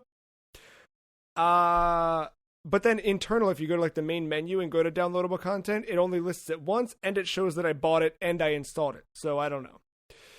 I go into battle, freezes. Game just freezes, and it's like audio crashing and that whole thing. I'm like, okay, great. Quit, jump back in, go again, go back, do another battle. Game freezes as soon as the battle starts to open. I'm like, what's happening? So I look it up, and I think I literally looked, because I'm like, okay, the only thing I've changed is I added that DLC, and I've gone to this battle twice now. I look it up and found a GameFAQs thread where, yeah, I guess the way that they did the backwards compatibility thing on this, they did not test that part.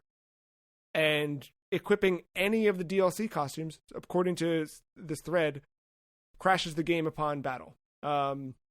Somebody else was specifically talking about the Tomb Raider DLC, but they said that they also had no preview. And because I thought about doing this and didn't, but they said that if you make one of the schemata your main one, her outfits, then you'll see, that's what Lightning looks like when she's running around. So I didn't make the Tomb Raider one my main one, but somebody said they did. And what happens is you unpause the game and you're seeing an invisible Lightning. You can hear her jumping and you can move, but you're stuck in exactly where you are, and you have to force quit the game. So yeah, they didn't do that, and I don't think they care to patch it at this point. So that's kind of a bummer, because I wanted to see how good the Tomb Raider one was, and I saw there's like a samurai costume, there's Cloud, and I was going to go back and buy them all. But at this point, I should not do that. And you're playing on Xbox One. Okay. Yeah. Huh. I have it on PS3, the physical disc, and I guess I could pop it in there and buy the DLC there if I really wanted to do it. But like I said at the top of the show, I think the backwards compatibility stuff for this makes it look really, really good, and I'm even more excited to keep trying it out with the Series X this week. So, I don't know. What a waste of a Series X purchase. Oh, dude. What a waste. Heck no. You go watch that Digital Foundry video and then come back and tell me it's a waste, because that excited me.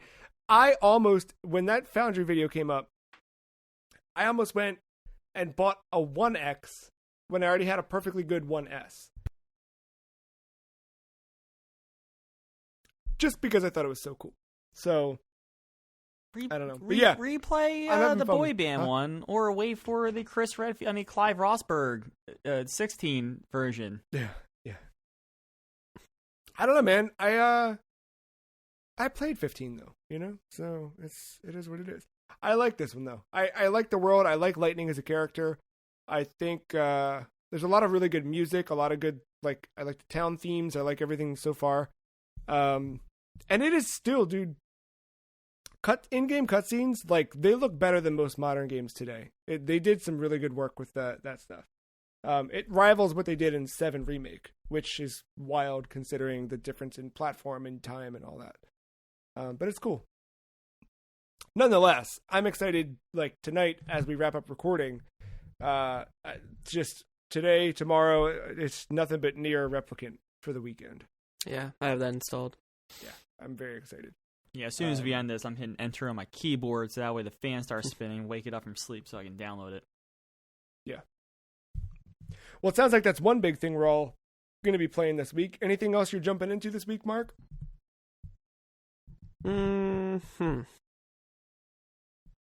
know off the top of my head. I was going to say RE7, but I blew through that in 2 days. Yeah, dude. Did you clear the DLC also? Mm-hmm. I mean, like, the DLC is like 2 hours total. Like, Yeah. it ain't much. But, Joe Baker, man. Yep. Still the best. Still the best. It's all in the name, you know? Yeah. Matt? I'm going to visit Lady Thonga Damas in the castle. Yeah, that's the I one. think that's it. And probably baseball. Like, I don't know how much more I've talked about baseball besides Road to the Show. That's if I get there. But baseball, Verdansk, 84. Yeah. Oh, when's Returnal come out? Is that this week or next week? It's next week. Yeah, like it'll be out before we record the next podcast. Okay. I think. Okay. Returnal. The more I see of that, the more I'm digging it. Yeah, I'm curious about that one too. I already know I'm gonna play Master Chief Collection this week because I want to see what that looks like on Series X. I just like that when I got the Series X, the first thing I thought of was Halo. So I really hope that Halo Infinite doesn't get delayed again. I was gonna say, don't worry. When you open it, it's gonna be the first thing you see.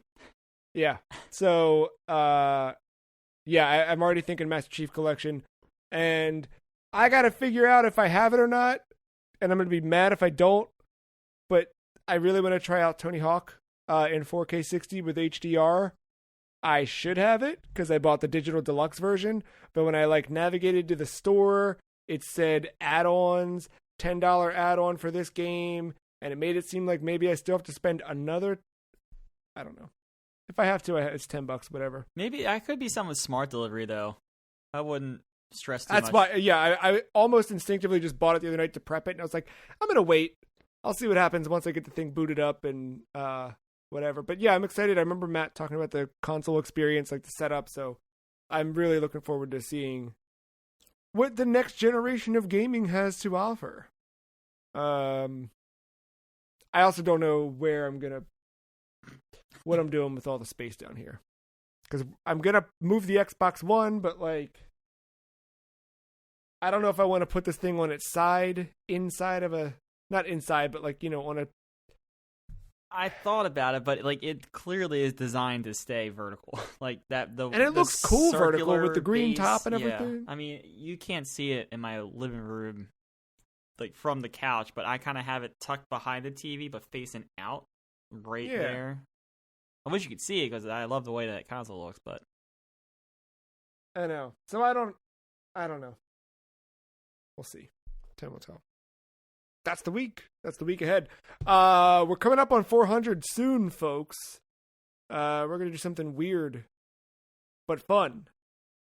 Weird, but fun. Until then, if you want to send us a question, send us a podcast memory or whatever, ask us anything, offer us anything, whatever you want to do. You just want to you want to advertise something, just send us an email, podcast@thefreecheese.com. We'll read anything.